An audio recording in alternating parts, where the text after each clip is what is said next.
teman-teman, perkenalkan namaku Dombi, si domba cerdas. Bagaimana kabar teman-teman hari ini? Alhamdulillah kabar Dombi baik. Setelah kemarin Dombi tidak jadi dikurbankan. Oh iya teman-teman, hari ini Dombi akan menemani teman-teman untuk belajar tentang struktur teks berita. Yuk teman-teman kita belajar bareng. Hai teman-teman, Dombi ucapkan selamat datang di pembelajaran daring Bahasa Indonesia kelas 8 semester ganjil tahun pelajaran 2020-2021. Dombi harap teman-teman tetap semangat ya. Oh iya, hari ini Dombi akan menemani teman-teman untuk belajar tentang teks berita bagian 3.1. Teks berita bagian yang ketiga terbagi menjadi dua, 3.1 dan 3.2. Nah, selanjutnya ini Dombi perkenalkan guru pengampu kalian, DRA Puji Rahayu atau Bu Yayu, Listiani Tular Kurniasi SPD atau Bu Listi, dan Desti Pajriati SPD atau Bu Desti. Selanjutnya kita akan langsung masuk ke materi yaitu tentang struktur teks berita. Nah, selanjutnya adapun kompetensi dasar atau KD pada pertemuan kali ini yaitu menelaah struktur dan kebahasan teks berita yang dibaca dan didengar. Dengan tujuan pembelajarannya, setelah membaca teks berita, peserta didik dapat menjelaskan struktur teks berita dengan benar serta menelaah struktur teks berita dengan seksama. Fokus PPK atau nilai karakter pada pembelajaran hari ini yaitu kemandirian dengan nilai rasa ingin tahu, mandiri, dan gemar membaca. Selanjutnya, lingkup materi dan penilaian. Adapun lingkup materinya tentu saja tentang struktur teks berita dan penilaiannya yaitu penilaian sikap dan tes tertulis. Pasti teman-teman di sini sudah tidak sabar kan untuk masuk ke dalam materi. Yuk kita sama-sama belajar. Struktur teks berita itu berpola piramida terbalik.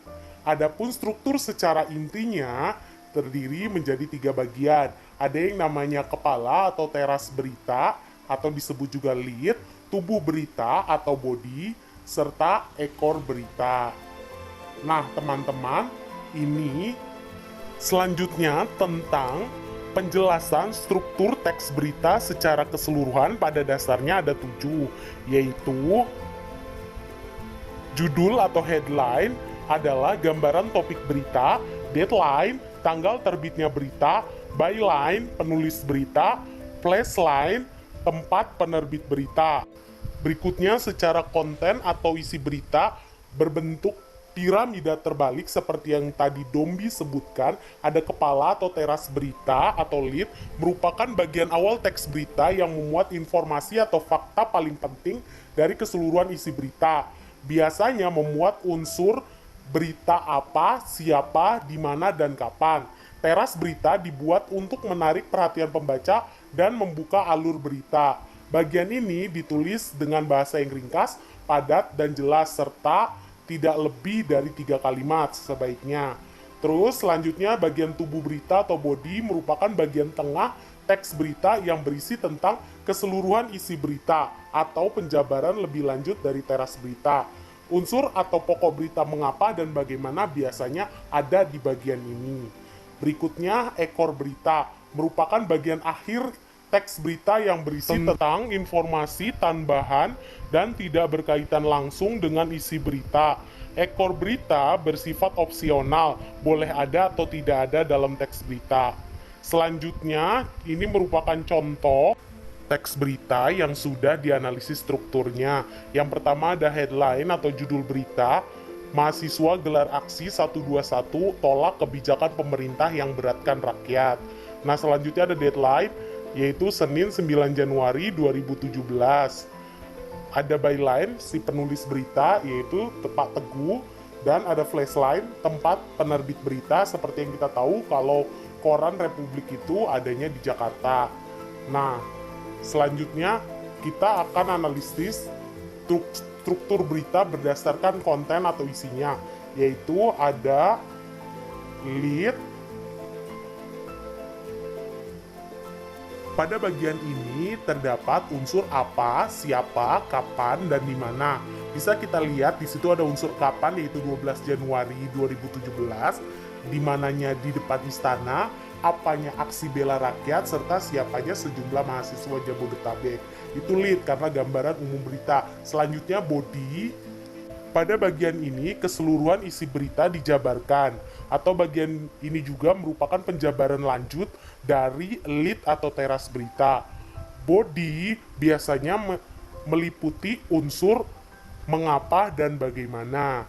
Nah, dalam teks ini tidak ada unsur ekor berita. Mengapa? Karena ekor berita sifatnya opsional, boleh ada, boleh tidak.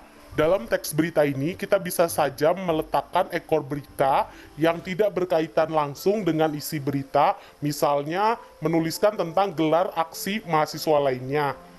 Teman-teman, di sini Dombi ada pantun nih. Beli berlian bersama kekasih, cukup sekian dan terima kasih.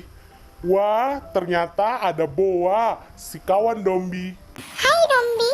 Terima kasih Boa, terima kasih teman-teman sudah mau belajar bersama Dombi tentang teks berita ketiga, yaitu struktur teks berita. Sama-sama Dombi. Untuk pertemuan berikutnya, Boa yang akan menemani teman-teman belajar tentang kaidah kebahasaan. Wah, pastinya seru sekali tuh. Baiklah teman-teman, sampai jumpa di pertemuan selanjutnya. Assalamualaikum warahmatullahi wabarakatuh.